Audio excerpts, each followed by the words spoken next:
इस धंधे की वजह से साइमन इतना बड़ा नहीं बना है, इसके पीछे कुछ बहुत बड़ा जंजाल है। ऐसा क्यों लग रहा है कि मैंने तुम्हें पहले कहीं देखा है?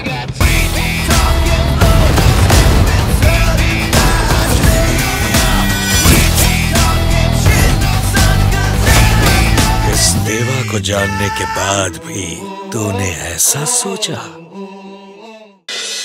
এই নিউজটা তো বাইরের কারো জানারই কথা নয়, তাহলে আমি বুঝতে পারছি না এটা বাইরে গেল কি করে।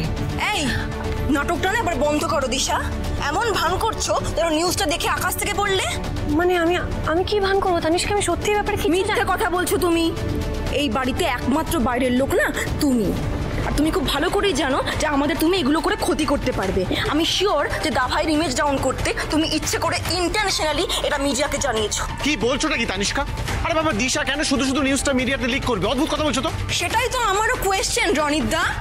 না না, দাভাই তো দিশাকে এই বাড়িতে এনেছিল শাস্তি দেবে বলে, তারপরও তোকে বহাল তবিয়তে রেখেছে। আমরাও ওকে আর গুবলাইকে এই বাড়ির পার্ট হিসেবে মেনে নিয়েছি, তাহলে ও কেন করলো এটা আমাদের সাথে? স্যারকে মাকে পানিশমেন্ট কেন দেবে? মা তো কিছু করেনি। গুবলাই, এদিকে এসো।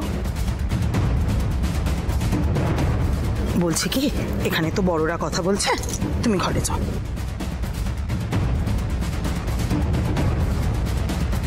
দেখো তানিষ্কা, তুমি ভুল করছো। সৌম্যবাবুকে বাড়ির সবার সামনে বা বাইরের সবার সামনে অপমান করার কোনো ইচ্ছে নেই আমার। ইভেন আমি তো নিজে চাই যে উনি পড়াশোনাটা শুরু করুক আবার। আমি চাই না যে এইভাবে মানুষ ওনাকে নিয়ে লিখুক। তাহলে আমি কেনই খবরটা লিক করব? তুমি ছাড়া এই কাজ আর কে করবে?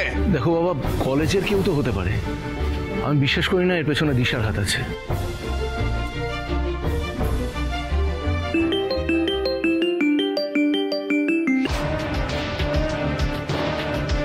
হ্যালো ম্যাডাম, আমি বিনোদন চ্যানেল থেকে বলছি। একটা নিউজ একটু কনফার্ম করবেন, রকস্টার এসআরকে কি সত্যি স্কুল পাস আউট নন? No comments.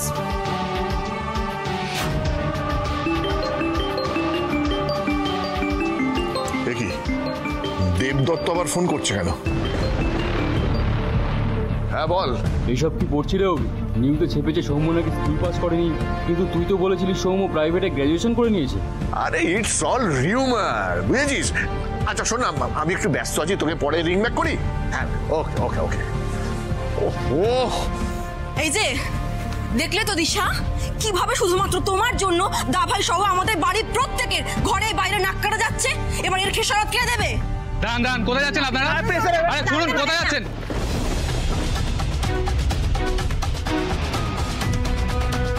আপনারা দেখছেন এখন আমরা চলে এসেছি রকস্টার এসআরকে এর বাড়িতে। ওনার কোয়ালিফিকেশন কি সেটা আমরা সরাসরি ওনার মুখ থেকেই শুনে নেব। দাঁড়ান দাঁড়ান, কোথায় যাচ্ছেন আপনারা? বলুন বলুন, আপনার কোয়ালিফিকেশন কি বলুন। এই যে এটা কি ধরনের দাদাগিরি হচ্ছে? আপনারা কার পারমিশন নিয়ে এই বাড়িতে ঢুকেছেন বলুন তো? আমরা জাস্ট ওনার একটা ইন্টারভিউ নিতে চাই স্যার। এসআরকে প্লিজ একটা বাইট। না না না না না, দাভাই কোনো বাইট দেবে না, আপনারা প্লিজ যান। এই সিকিউরিটি, তুমি বাইরে দাঁড়িয়ে কি করো? এত লোক ঢুকলো কি করে বাড়ির ভেতরে? আটকে ছিলাম স্যার, কিন্তু ওনারা জোর করে ভেতরে ঢুকে আসলেন। বলছেন আপনারাই নাকি ওনাদের ডেকেছেন।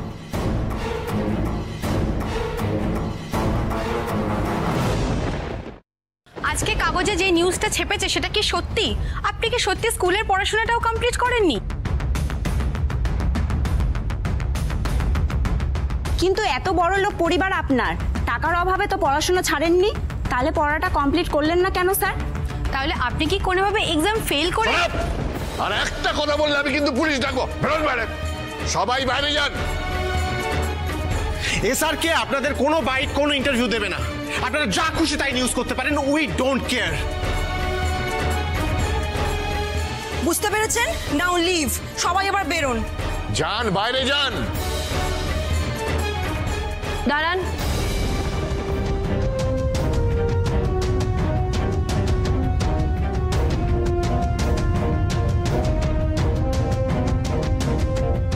একবার এদিকে আসুন। দিশা, এটা কি করছো?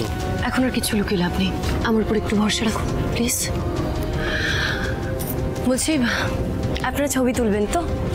বেশ, যত ইচ্ছা ছবি তুলুন। ও এক মিনিট, বুবলাই এদিকে এসো। এবার ভালো করে ছবি তুলুন।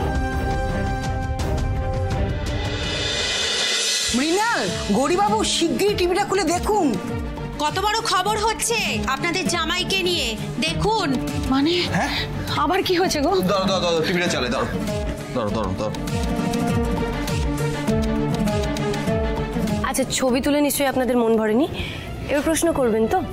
এক এক করে শুরু করে দিন, আপনাদের সমস্ত প্রশ্নের উত্তর দেবো আমরা। ম্যাডাম, এসআরকে তো আমাদের একের পর এক সারপ্রাইজ দিয়ে যাচ্ছে। সিনেমার হিরোর মতন উনি কোটের বাইরে হুট করে আপনাকে বিয়ে করে নিলেন, এখন আবার এই বয়সে এসে কলেজে ভর্তি হচ্ছেন। আমার তাতে অসুবিধা কোথায়?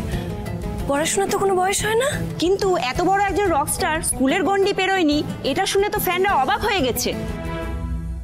হ্যাঁ গো, এতগুলো সাংবাদিক মিলে তো সৌম্যকে ছেঁকে ধরেছে।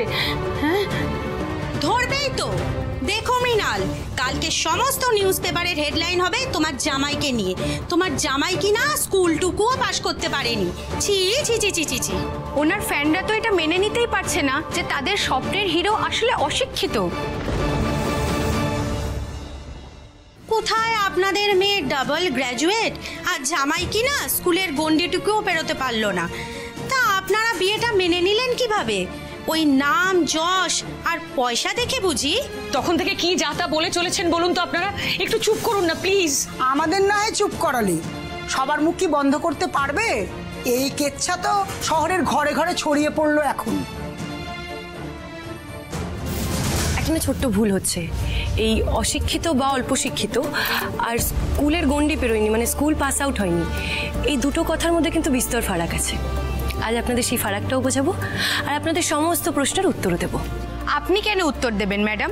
যাকে নিয়ে নিউজ হচ্ছে সে কি মুখে কুলু পেটেই থাকবে? মিস্টার এসআরকে, তোমার এই ধেড়ে বয়সে কচি খোকা সেজে পড়াশোনা করার খুব শখ হয়েছিল, তাই না? আজ এক ঘর ভর্তি প্রেসের সামনে তোমার সেই সব শখ পূরণ হয়ে যাবে। মুখের কুলু পুনি খুলুন বা আমি, তাতে কি সত্যি কিছু যায় আসে? আমি ওনার স্ত্রী, ওনার অর্ধাঙ্গিনী, তাই উত্তর দেওয়ার অধিকার কিন্তু আমার আছে। আচ্ছা, তার আগে বলুন তো, এই ক্যামেরা মানে লাইভ চলছে তো? হ্যাঁ চলছে। বেশ, এবার আমার কয়েকটা বিশেষ প্রশ্নের উত্তর দিন আপনারা। আপনারা যাকে অশিক্ষিত বলছেন, কাল অবধি মানে এই ঘটনাটা ঘটার আগে অবধি তার গান আপনাদের ভালো লাগতো? হ্যাঁ। তার স্টেজ শো, লাইভ পারফরমেন্স সবটা ভালো লাগতো? হ্যাঁ। আচ্ছা, তাহলে বলুন তো, কালকে সৌম্যরুদ্র কর্মকার আর আজকের এই মানুষটার মধ্যে কি বদলে গেছে? উনি নাকি ওনার গান, নাকি ওনাকে যারা ভালোবাসেন তাদের ভালোবাসা, কোনটা?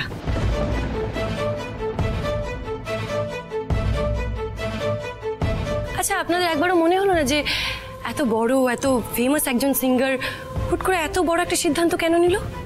মানে পড়াশোনা শুরু করার সিদ্ধান্তটা কেন নিল? দেখুন, আজ আপনাদের জানার ইচ্ছে না থাকলেও আমি কিন্তু বলবো। দিশা প্লিজ। না সৌম্যবাবু, আজ আমাকে বলতে দিন। উনি আবার পড়াশোনা শুরু করতে চেয়েছেন ওনার সন্তানের কথা ভেবে। একবার ভেবে দেখুন তো, একটা মানুষ নিজের নাম, যশ, খ্যাতি সবটা ভুলে